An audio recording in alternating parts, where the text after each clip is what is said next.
کیا لوگوں نے یہ گمان کر لیا کیا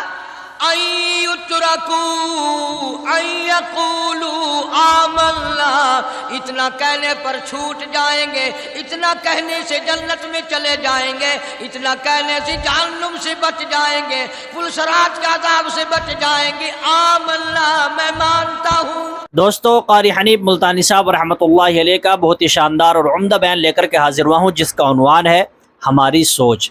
بیان کو پورا سن کر کے جائیں، انشاءاللہ تبارک و تعالی بہت فائدہ ہوگا۔ آئیے بیان کو مل کر کے سنتے ہیں۔ پروردگار عالم نے سارے کلام پاک میں اپنی توحید، وحدانیت، خدا کی ذات بے مثل بے مثال، اس کی ذات میں، اس کی صفات میں کوئی شریک نہیں، وہ ہمیشہ سے ہے اور ہمیشہ رہے گا، اس کی ذات کو بقا ہی بقا ہے، فنا نہیں۔ اسی نے اپنی قدرت کاملہ سے نظام کائنات کو پیدا فرمایا اور سارے عالم کے نظام کو وہ خود ہی چلاتا ہے، جدھر کی چاہے ہوا چلائے، جدھر کی چاہے دھوپ چھاؤں کا نظام بنائے، وہ کسی معاملے میں بھی کبھی بھی نہ کسی کا محتاج تھا اور نہ ہے۔ وہ چاہے تو راتوں رات فقیر کو تخت تاج دے کر کے تخت شہنشاہی پہ بٹھا دے، وہ اگر چاہے تو بادشاہ کو اٹھا کر پھانسی لگا دے، وہ چاہے تو ایک کو اتنا دے کہ سنبھالا نہ جائے، اور وہ چاہے تو ایک کو اتنا تنگ کر دے کہ بھوک کی وجہ سے موت آ جائے۔ بڑی بے نیاز ذات ہے اس مالک اور قدیر کی۔ نظام شمسی، نظام قمری، ستاروں کا نظام، آسمانوں کا نظام، دریاؤں اور سمندروں کا نظام، سارا وہ خود چلاتا ہے۔ نہ کبھی الیکشن ہوتا ہے، نہ کبھی انتخابات ہوتے ہیں، نہ کبھی یہ سننے میں آیا کہ سمندروں کی چیئرمینی فلاں کو ملے گی، دریاؤں کی چیئرمینی فلاں کو ملے گی۔ فرمایا لم یلد ولم یولد، بس میں ہوں اور کوئی نہیں۔ اسی لیے محبوب کائنات حضرت محمد الرسول اللہ صلی اللہ تعالی علیہ وسلم کو اللہ تبارک و تعالی نے ختم نبوت کا تاج پہنا کر کے بھیجا کہ میرے محبوب دنیا میں جاؤ، لوگ میری ذات کو بھول گئے، کھلانے والے کو بھول گئے، پلانے والے کو بھول گئے، اور اس سے بڑھ کر کے کیا بدجانتی ہوگی، پیدا کرنے والے کو بھول گئے۔ آدمی کے جسم کا نظام کون بنا سکتا ہے؟ اب یہ آنکھ ہے، بظاہر آنکھ ہے، لیکن بجلی کی وائرنگ کی طرح آنکھ سے لے کر پاؤں کے تلی تک ایک نظام چل رہا ہے۔ کان کا نظام ہے، ناک کا نظام ہے، ہاتھ کا نظام ہے، پیر کا نظام ہے، دل اور دماغ کا نظام ہے۔ یہ ساری کی ساری چیزیں وہ نہیں بنا سکتا تو اور کون بنانے والا ہے؟ اسی لیے فرمایا کالی کملی والے دنیا میں جاؤ، میرا نام بلند کرو، میری توحید کا جھنڈا بلند کرو، لوگوں کو بتاؤ کہ خالق کو نہ بھولو، مالک کو نہ بھولو، پروردگار کو نہ بھولو، اس رب کو نہ بھولو جس نے یہ سارا جہان بنایا۔ چنانچہ محبوب کائنات حضرت محمد کریم صلی اللہ علیہ وسلم نے جب یہ اعلان فرمایا کہ لوگوں اس کے سوا کوئی نہیں، پھر مکہ بدلا، برادری بدلی، قوم بدلی، اپنے بدلے، غیر بدلے، سب دشمن ہو گئے۔ ایک میری بات سمجھ لیں، آج جس طرح کا کلمہ آج ہم پڑھتے ہیں، اگر یہی کلمہ پڑھنا ہوتا تو ابو جہل کافر نہ مرتا، عتبہ کافر نہ مرتا، شیبہ کافر نہ مرتا، ولید ابن مغیرہ کافر نہ مرتا، امیہ ابن خلف کافر نہ مرتا، کہ لا الہ الا اللہ محمد الرسول اللہ بھی پڑھتے رہتے اور بتوں کی پوجا بھی کرتے رہتے، ان کو حاجت روا بھی مانتے رہتے، زنا بھی کرتے رہتے، شراب بھی پیتے رہتے، سب کچھ کرتے، کلمہ پڑھتے رہتے۔ ان کو صرف یہ بات سمجھ نہ آئی، بلکہ ان کی سمجھ یہ تھی کہ جس نے لا الہ الا اللہ منہ سے کہہ لیا، اس کو پھر ساری زندگی کا نظام اللہ کے حکموں کے تابع بنانا پڑے گا۔ جس نے لا الہ الا اللہ پڑھا، پھر وہ اپنی مرضی سے کھا نہیں سکتا، جو چاہے کھائے، اس کو اختیار نہیں۔ جس نے یہ اقرار کر لیا کہ اللہ کے سوا کوئی معبود نہیں، وہ میرا رب ہے، وہ میرا پروردگار ہے، اب اس کو اختیار نہیں کہ وہ جو چائے کھائے، بکری کھائے گا، گائے کا گوشت کھائے گا، بھینس کا گوشت کھائے گا، مرغی کا کھائے گا، کتا نہیں کھائے گا، سور نہیں کھائے گا، اسے خود اختیار نہیں ہے جو چائے کھائے۔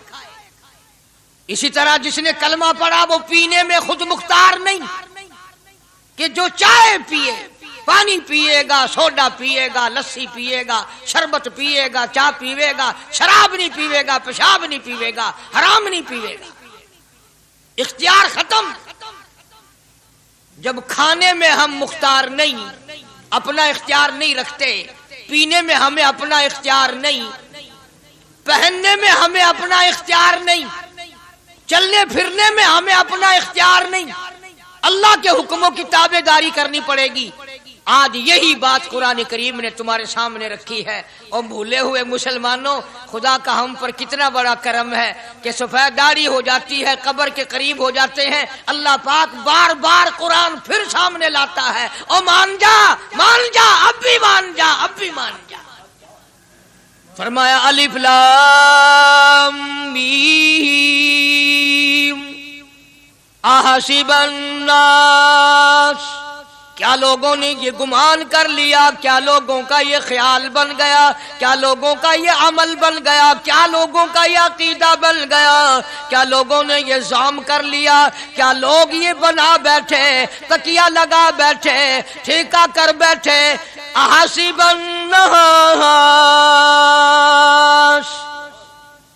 کیا لوگوں نے یہ گمان کر لیا، کیا ان یترکوا ان یقولوا آمنا، اتنا کہنے پر چھوٹ جائیں گے، اتنا کہنے سے جنت میں چلے جائیں گے، اتنا کہنے سے جہنم سے بچ جائیں گے، پلسرات کے عذاب سے بچ جائیں گے، آمنا میں مانتا ہوں۔ صرف اتنا کہنے پر چھوٹ نہیں، قرآن کا مقصد یہ ہے ان یترکوا ان یقولوا آمنا، صرف اور صرف اتنا کہنے پر چھوٹ نہیں ہو جائے گی کہ صاحب میں نے قرآن مان لیا، میں نے خدا مان لیا، میں نے مصطفیٰ کریم صلی اللہ علیہ وسلم کو مان لیا، میں نے خدائی نظام کو مان لیا، اور مان تو لیا، اس پہ عمل تو کر۔ فرمایا وَهُمْ لَا يُفْتَنُونَ، اللہ فرماتے ہیں میں آزما کر دیکھوں گا۔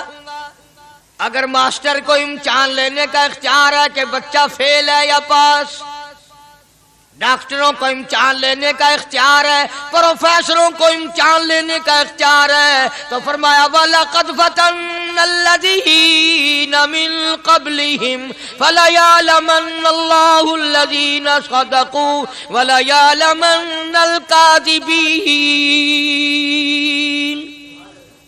میں خدا بھی امتحان لوں گا، میں بھی آزماؤں گا، میں بھی جانچ کروں گا، میں بھی پڑتال کروں گا۔ آمنا کون سا زبان سے کہتا ہے، کون سا دل سے کہتا ہے آمنا میں نے مان لیا، کس کی زبان کی نوک پہ کلمہ رکھا ہوا ہے اور کس کے خون کے قطرے قطرے میں بس گیا۔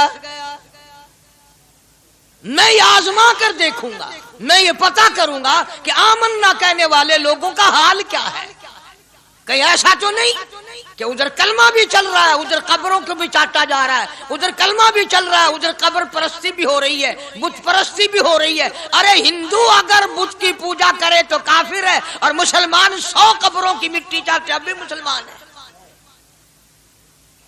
جناب صحابہ کرام رضوان اللہ تعالی علیہ مجمعین کی جانثار جماعت، وفادار جماعت، نبی کے اشاروں پہ جان دینے والی جماعت، نبی کے سچے عاشق صحابہ کرام کی جماعت آئی، عرض کیا یا رسول اللہ صلی اللہ علیہ وسلم، ہم قیصر و کسریٰ کے دربار میں جاتے ہیں، بڑے بڑے بادشاہوں کے دربار میں جاتے ہیں، ہم دیکھتے ہیں ان کے لوگ کارندے اپنے بادشاہوں کو سجدہ کرتے ہیں، آپ امام الانبیاء، آپ رسولوں کے رسول، آپ نبیوں کے نبی، ساری کائنات کے سردار، اجازت دو ہم بھی آپ کو سجدہ کیا کریں، اجازت دیں آپ، ہم بھی آپ کو سجدہ کرنا چاہتے، ہمارا دل چاہتا ہے، آپ تو بادشاہوں کے بادشاہ ہیں۔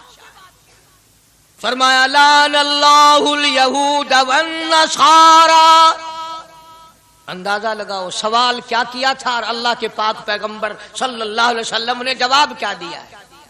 یہی فرما دیتے کہ نہیں بھائی، بلکہ مثال دی پچھلی، لعن اللہ الیہود والنصارى، اللہ تعالیٰ نے لعنتی بنا دیا یہود و نصارہ کو، کیوں؟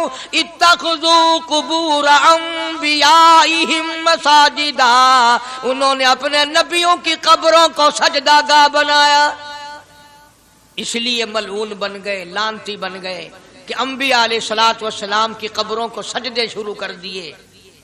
چلو یہاں پہ بات ختم ہو جانی چاہیے تھی، اتخذوا قبور انبیائہم مساجدا۔ مالک کائنات کی حضور میں رحمت صلی اللہ تعالی علیہ وسلم نے جھولی پھیلا دی۔ صحابہ اکرام نے ایک سوال کیا، اللہ کے پاک پیغمبر نے اس کا جواب دے دیا، بات ختم ہو گئی۔ لیکن اللہ کے پاک پیغمبر نے اس بات کو اتنا پختہ کر کے دکھایا اور یہ ثابت کر دیا، میرے صحابہ تم نے سوال کیا، میں نے جواب دے دیا۔ آگے رب کی حضور میں جھولی پھیلا دی، الہ العالمین تیرے دروازے پہ میرا سوال ہے، اللہم لا تجعل قبری اصنام، مولا میری قبر کو سجدہ گاہ نہ بننے دینا، تجھ سے دعا مانگتا ہوں میری قبر کی سجدہ گاہ نہ بنے، میری قبر کو لوگ بتوں کی طرح سے نہ مانے۔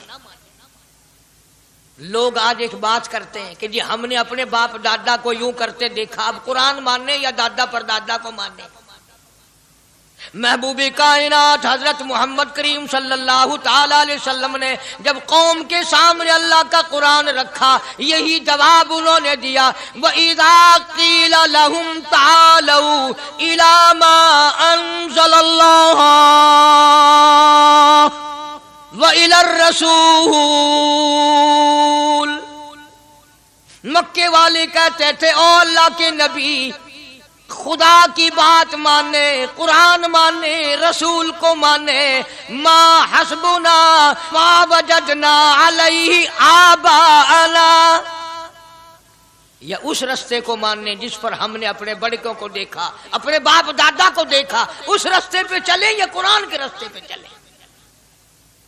ظاہر بات ہے ساری برادریاں غلط، ساری رسومات غلط، ساری لغویات غلط، ساری خرافات غلط، سارا جہان کوڑا، کالی کملی والا سچا، سارا جہان جھوٹا، خدا کا قرآن سچا، خدا کی ذات سچی، خدا کا فرمان سچا۔ پتہ نہیں کتنے لوگ رسمیں بنا بنا کر کے تباہ ہو کر دنیا سے رخصت ہو گئے۔ میں یہ کہتا ہوں بچہ پیدا ہوا، اللہ پاک نے کسی کو اولاد دی، بڑی نعمت ہے۔ اب بیٹا باپ کا ہے یا ماں کا ہے؟ سنو میری بات، اس ماں اور باپ کو نام رکھنے کا اختیار تو ہے، لیکن ایسے نام رکھنے کی اجازت نہیں جو مسلمانوں کے خلاف ہوں۔ تم تو اپنے بچوں کا نام رکھنے کے بارے میں بھی اختیار نہیں رکھتے، حالانکہ اولاد تمہاری ہے۔ تم اپنے بچوں کی پرورش کے بارے میں بھی خود مختار نہیں۔ اللہ کے پاک پیغمبر صلی اللہ علیہ وسلم نے حکم دیا، جب بچہ پیدا ہو سجے کان میں اذان کہو اور کھبے کان میں تکبیر کہو، یہ ثابت کر دو اذان تیری ہو گئی، تکبیر تیری ہو گئی، اب تیری زندگی 50 برس کی ہو، 100 سال کی ہو، بس اتنا وقفہ رہ گیا کہ تکبیر ہو چکی اور اللہ اکبر نیت بندنے کی دیر ہے۔ ظاہر بات ہے لوگ آج کل لکھے پڑے اعتراض کرتے ہیں کہ ہماری سمجھ میں بات نہیں آتی، دین نہیں سمجھ میں آتا، قرآن سمجھ میں نہیں آتا۔ اب بتاؤ یہ اب بچے کے کان میں جو 3 دن کا بچہ ہے اس کے کان میں جو اذان آ رہی ہے، اس کا کوئی بظاہر فائدہ ہے؟ جب 80 برس کا بوڑھا اذان سن کر مسجد میں نہیں آتا تو یہ بچہ بیچارہ اذان سن کے کیا کرے گا؟ جب لوگ اذان سن کر کنجری کا گانا بند نہیں کرتے، اذان سن کر بدماش اور بدکار عورتوں کے گانے اور فوش بند نہیں کرتے، دکان نہیں چھوڑتے، گھر سے اٹھ کر اللہ کے دربار میں بلائے ہوئے نہیں آتے، تو اب بتاؤ اس بچے کے کان میں اذان دینے کا کیا فائدہ؟ ظاہر ہے کہ یہ بات کہنی پڑے گی کہ حکم ہے محمد عربی صلی اللہ علیہ وسلم کا، اسے پورا کرنا پڑے گا، بظاہر فائدہ نظر آئے یا نہ آئے۔ ہم ظاہری فائدے کے پابند نہیں، ظاہری فائدوں کے مفاد کے ہم پابندی نہیں. اس لیے میں نے عرض کیا کہ ہم لوگ کسی بارے میں بھی اختیار نہیں رکھتے. سارا دن پانی پیو، روٹی کھاؤ، لیکن جب روزہ رکھ لو گے تو اب روٹی کھانے گناہ، پانی پینا گناہ. یہی بات میں ثابت کرنا چاہتا ہوں کہ ہم لوگ اختیار میں نہیں ہیں، آزاد نہیں ہیں جتنا ہم نے اپنے آپ کو آزاد سمجھا ہوا ہے. اس لیے اللہ پاک جل شانہ فرماتے ہیں تبارک الذی بیدہ الملک، ساری برکتیں اسی کے ہاتھ میں ہیں جس کا ملک میں راج ہے. وَهُوَ عَلَىٰ كُلِّ شَيْءٍ قدیر، ہر چیز پہ اسی کا قبضہ، اسی کی قدرت، اسی کی حکمت، اسی کا علم، اسی کی بے نیازی چلے گی، کسی کی بات نہیں چل سکتی. انبیاء علیہ الصلوۃ والسلام کو دیکھو، سلیمان علیہ الصلوۃ والسلام کی 99 بیوی، ایک پیغمبر اور ایک بادشاہ، اتنا بڑا بادشاہ کہ ہوا تخت اڑائے پھرے، ہوا تخت اڑائے پھرتی ہے سلیمان علیہ السلام کا. سر پہ تاج نبوت ہے، نیچے تخت شہنشاہی ہے، ہوا تخت کو اڑاتی ہے. جہاں سلیمان علیہ السلام چاہتے ہیں ہوا اتار دیتی ہے، اور جہاں چاہتے ہیں ہوا اڑا کر لے جاتی ہے. اور پانی کا پتہ لگانے کے لیے پرندے موجود ہیں، جن تابع، انسان تابع، پرندے تابع، چرندے تابع. مقام اتنا اونچا، بادشاہت بھی دے دی، نبوت بھی دے دی، پیغمبری بھی دے دی، اور اتنی بڑی عظمت بھی دے دی. اور حال یہ ہے کہ 99 بیویوں میں سے ایک انگل کا بچہ پیدا نہیں ہوا. دیکھی اس کی بے نیازی. بادشاہ میں نے تجھے بنا دیا، نبی میں نے تجھے بنا دیا، ہوا تخت تیرا اڑائے اڑائے پھرے گی، پوری دنیا میں تو پھرے گا. بادشاہ تیری، نبوت تیری، رسالت میں نے تجھ کو دے دی، پیغمبری میں نے تجھ کو دے دی، جا میری مرضی اولاد نہیں دیتا. 99 بیوی. تمہارا کئیوں کا دل تو کر رہا ہوگا ہم بھی اس زمانے میں پیدا ہوتے تو کم سے کم بیویوں کا ایک لشکر تو ہوتا. لو کر دیکھو شام کو پتہ لگ ویسے گھڑی کا کیا ٹائم ہے، جہاں کوئی شوق ہوئے کٹ گننے. بڑا مشکل مقام ہے، دوڑتے کر کے اس زمانے میں جنت میں جائے بڑا مشکل. اللہ کے پاک پیغمبر صلی اللہ تعالی علیہ وسلم کا آخری وقت ہے، مرض الموت ہے، آخری دن ہے، آخری بیماری ہے، موت بالکل قریب ہے. جناب صفیہ رضی اللہ تعالی عنہ کو بلایا، جناب سودا رضی اللہ تعالی عنہ کو بلایا، ام حبیبہ رضی اللہ تعالی عنہ کو بلایا، حضرت حفصہ رضی اللہ تعالی عنہ کو بلایا، حضرت زینب رضی اللہ تعالی عنہ کو بلایا، ام حبیبہ رضی اللہ تعالی عنہ کو بلایا. ساری گھر والیوں کو، ہماری ماں کو بلا کر اللہ کا پاک پیغمبر فرماتے ہیں او میری گھر والیوں، میرا آخری وقت قریب ہے، بیماری بڑی سخت ہے، اجازت دے دو میں اپنی بیماری کے دن عائشہ کے حجرے میں گزار لوں. امام الانبیاء اجازت لے رہے ہیں، اجازت لے رہے ہیں. تم ناراض گھر بیٹھی رہو، میری باری تھی، میری باری تھی. ساری باری عائشہ کے حجرے میں رکھ دی. کتنا خدا کا خوف ہے، کس قدر دل میں اللہ تبارک و تعالیٰ کا ڈر ہے کہ کسی حقدار کے دل میں بھی یہ بات نہ آ جائے کہ میری باری ماری گئی. امام الانبیاء محبوب کبریا حضرت محمد مصطفیٰ صلی اللہ تعالی علیہ وسلم نے اجازت لے لی. ساری ہماری ماؤں نے اجازت دے دی. بیماری کے دن ہے، پریشانی کے دن ہے، جہاں آپ کو سہولت ہو ہم بالکل رضامندی سے اجازت دیتے ہیں. حجرہ عائشہ میں قیام فرما لیا. نبی نے خدا کا خوف دکھایا، نبی نے خدا کا ڈر دکھایا. نبی نے اپنے دل میں ڈر فرمایا اللہ پاک کو کچھ اور منظور ہے. کالی کملی والے، یہ جو حجرہ عائشہ ہے، یہ جو حجرہ عائشہ ہے جس بستر میں تیری ساتھ عائشہ ہوتی ہے، مجھے اس حجرے سے اتنا پیار ہے، اتنا پیار ہے، اس کے مقابلے کی میرے پاس جنت بھی موجود نہیں. اس حجرے میں قیام فرماؤ، یہی حجرہ سب کچھ بنے گا، سب کچھ یہیں سے ہوگا. جناب مدنی کریم صلی اللہ تعالی علیہ وسلم نے بالکل آخری وقت، بالکل آخری لمحات فرمایا میری عائشہ مسواک لے آ، مسواک لے آئی. فرمایا عائشہ، او میری عائشہ اس کو نرم کر دے، اس کو نرم کر دے. اب بتاؤ مرد کی منشا، مرد کی غرض اگر عورت نہیں سمجھتی تو اور کون سمجھ سکتا ہے؟ کا مطلب یہ نہ تھا کہ لکڑی سے کوٹ کے لیا، کسی روڑے اینٹ سے کوٹ کے نرم کر کے لیا. پیغمبر کے فرمان کو عائشہ صدیقہ نے سمجھا، اپنے منہ مبارک میں مسواک کو چبا دیا، اور پھر یہ نہیں فرمایا کہ عائشہ اسے دھو کے لا. سمجھو، یہ نہیں فرمایا اسے دھو کے لا، بلکہ وہی لعاب جو حضرت عائشہ کے منہ کا لگا ہوا تھا، پیغمبر خدا صلی اللہ علیہ وسلم نے اپنے منہ مبارک میں وہی مسواک فرمائی، اور اس کے بعد کلی نہیں فرمائی. یہ ثابت کر دیا لوگوں عائشہ مجھے اتنی پیاری ہے، اتنی پیاری ہے، اتنی پیاری ہے کہ میں آخری وقت میں اس کے منہ کا لعاب اپنے منہ میں لے کے جا رہا ہوں. تمام چیزیں اللہ پاک خود کرا رہا ہے. اور ایک اور بات سمجھو، تمہاری بھی تمنا ہے، میری بھی تمنا ہے، ہر مسلمان کی تمنا ہے، اللہ کرے آخری وقت اچھی جگہ آئے. سب کی تمنا ہے سجدے میں موت آئے. جو آدمی مسجد میں کبھی داخل نہیں ہوتا، آرزو اس کی بھی ہے کہ سجدے میں موت آئے، پاویں ساری عمر سجدہ نہ کرے. جو آدمی ساری زندگی خدا کے قرآن کو ہاتھ نہیں لگاتا، قرآن کو آنکھ سے دیکھتا نہیں، تمنا اس کی بھی ہے کہ میری موت قرآن پڑھتے ہوئے کی آئے. سب کی تمنا ہے کہ میری اچھی جگہ موت آئے، کعبۃ اللہ میں موت آئے، مدینہ پاک میں موت آئے، مسجد میں موت آئے، وضو کر کے موت آئے، اللہ کے حضور میں سجدہ ریز ہوں جب موت آئے.